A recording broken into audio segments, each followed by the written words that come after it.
Welcome to my YouTube channel.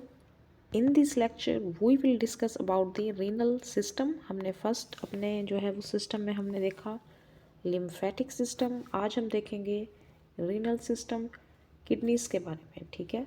Excretion is the process by which the unwanted substances and metabolic waste are eliminated from the body. हमारी जो है वो kidneys वो excretion का role play करती हैं, और एक्सक्रीशन वो प्रोसेस है जिससे जो अनवांटेड सब्सटेंस है और मेटाबॉलिक वेस्ट जो कि हमारी बॉडी प्रोड्यूस करती है उसको हम अपनी बॉडी से एलिमिनेट कर सकें। और एक्सक्रीशन जो है वो किस किस प्रोसेस से होती है। First we have a digestive system. Digestive system जो है वो एक्सक्रीट करते हैं फूड के जो रेजिड्यूज होते हैं in the form of faeces. Some bacteria and toxic substance जो होते हैं वो भी एक्सक्रीशन एक्सक्रीटेड करते हैं थ्रू फीसिस। लंग्स की बात करें तो उसमें कार्बन डाइऑक्साइड जो है वो रिमूव होती है, और एंड वाटर वेपर्स, तो यहाँ पे जो है वो गैसेस की एक्सक्रीशन हो रही है। स्किन की बात करें तो ये एक्सक्रीट करती है water, salts and some waste. It also remove heat from the body. हमारी बॉडी से हीट का रिमूव होना through the skin. Integumentary system, this is included in our integumentary system. Liver की बात करें तो लिवर भी बहुत से सब्सटेंसेस को सिक्रीट करता है। For example bile pigments, heavy metals जो कि बॉडी में प्रोड्यूस होते हैं, ड्रग्स हैं तो वो भी लिवर के थ्रू एक्सक्रीट होते हैं, टॉक्सिन बैक्टीरिया थ्रू बाइल। ठीक है। तो ये हमारी बॉडी में एक्सक्रीशन के प्रोसेसेस हैं, digestive system, lung, skin and liver. Next we have functions of kidney. Kidney का क्या क्या फंक्शन है। एक्सक्रीशन ऑफ वेस्ट प्रोडक्ट्स को एक्सक्रीट करना बॉडी से, वाटर बैलेंस करना, electrolyte and acid base balance को बरकरार रखना, पीएच को मेंटेन करना, haematopoietic function, red blood cells की प्रोडक्शन और ब्लड कैल्शियम लेवल को रेगुलेट करना। नेक्स्ट हम किडनी के बारे में पढ़ते हैं। Two kidneys in are mammals located retroperitoneally at the level of lower ribs। इसकी पोजीशन के बारे में बता रहे हैं, और ये प्रोटेक्टेड होती है by the 11th and 12th ribs from the injury। Left one is bit on the anterior side as compare to the right. जो लेफ्ट साइड है वाली किडनी है थोड़ा सा एंटीरियर साइड पे होती है। आउटर डार्क रीजन जो किडनी के ऊपर प्रेजेंट होता है दैट इज द कॉल्टेक्स, उसको हम कॉल्टेक्स कहते हैं। इनर लाइटर रीजन उसको हम मेडोला कहते हैं। This cortex and medulla with calyx. Kidney have a major and minor calyx, renal pyramids, renal pelvis and blood vessels. ये आगे हम डायग्राम में इनको मज़ीद डिटेल से देखते हैं। This is the region of cortex. उसके नीचे क्या है, मेडोला। ये हमारे मेडोली पैरामिड्स है।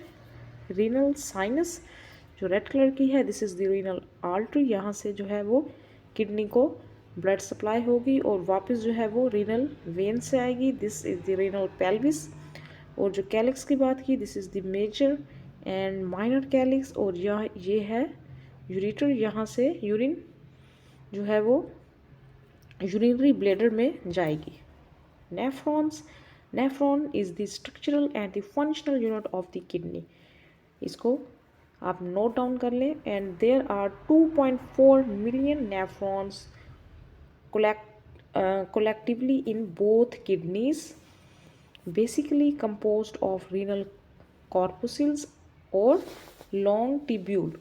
renal corpuscles में क्या होता है, in which fluid is filtered। यहाँ पे filtration का process होता है, और जो ट्यूब होती है converts the filtrate into the urine on its way to the renal pelvis।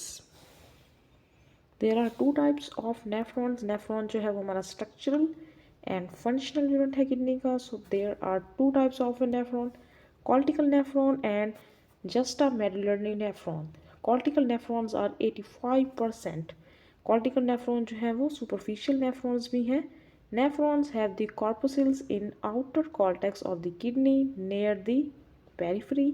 और ह्यूमन्स किडनी में 85% nephrons are cortical nephrons. Juxta medullary nephrons की बात करें तो other next 15% are juxtamedullary nephron.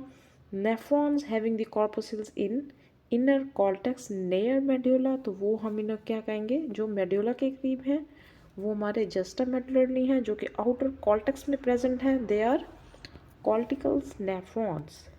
Nephron के स्ट्रक्चर की बात करें तो इसमें कौन कौन से कंपोनेंट्स हैं, क्या क्या चीज़ें प्रेजेंट हैं। There is a Bowman's capsule. This you can see is the Bowman's capsule.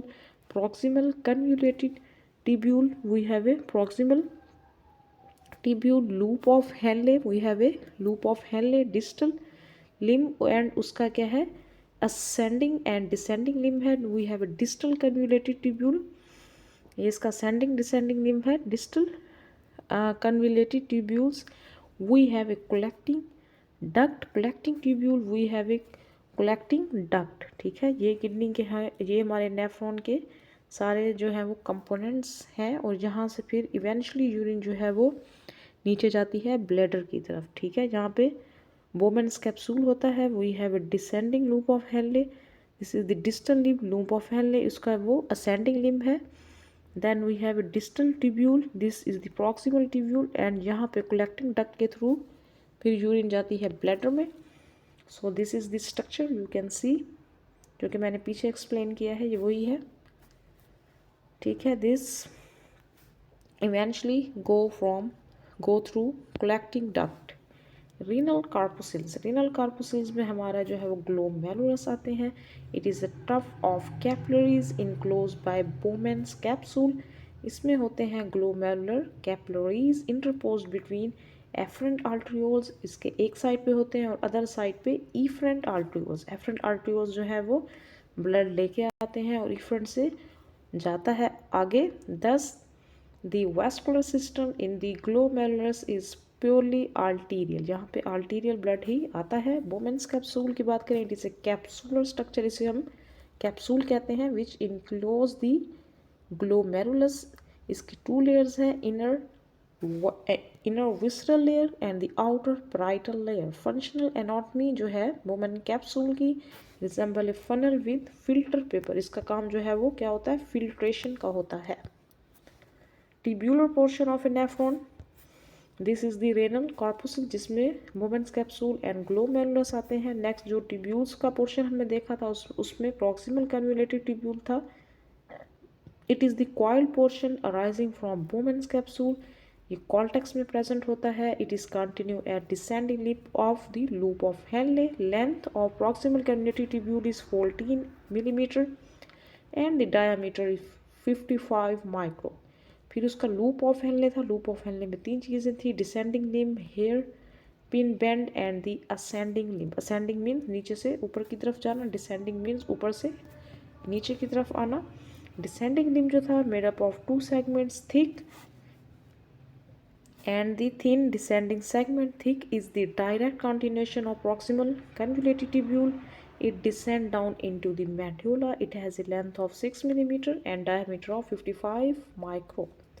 और नेक्स्ट जो है वो थिक डिसेंडिंग सेगमेंट ही कंटिन्यू होता है थिन डिसेंडिंग सेगमेंट में। It is continue as hairpin bend of the loop. Hairpin bend की बात करें, it is formed by the flatten epithelial cells without brush border and is continue as the ascending limb of the loop of Henle. This is ये portion, this is the hairpin bend.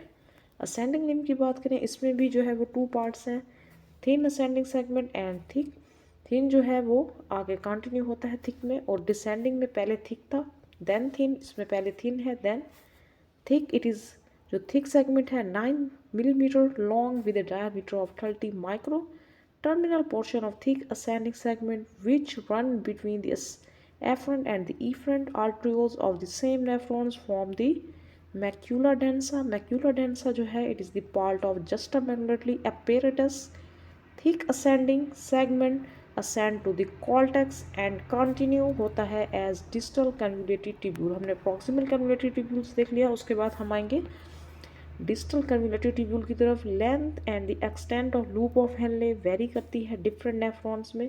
Cortical nephron, क्योंकि nephron के two types हैं, cortical and juxtamedullary. Cortical nephron में ये short है and the hairpin bend penetrates only up to the outer medulla, और juxtamedullary nephron में it is long and the hairpin bend extend deep into the inner medulla. Cortical में it's short and the juxta में it's long, बस ये आपने याद रखना है। Next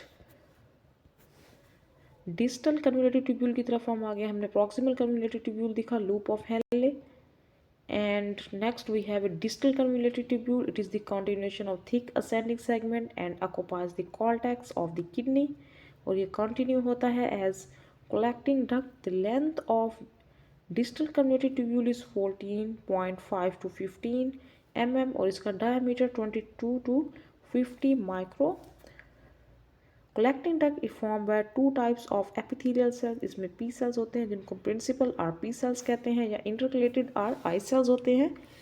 distal converted tubule continue as the initial or arched collecting duct which is in the cortex. The lower part of the collecting duct lies in the medulla. जो इसका lower part होता है, क्योंकि वो मेडोला हमारी kidney में नीचे की तरफ होता है, तो ये इसका लोअर पार्ट मेडोला में लाई करेगा। 7 to 10 initial collecting duct unite to form the straight collecting duct, वहाँ सबसे हर कलेक्टिंग डक्ट से यूरिन आ रहा होगा which passes through the medulla, और वो बाहर फिर रेनल पेल्विस से यूरिटर से फिर यूरिनरी ब्लैडर की तरफ जाएगा। This is the renal circulation. This will discuss from our next lecture. Thank you.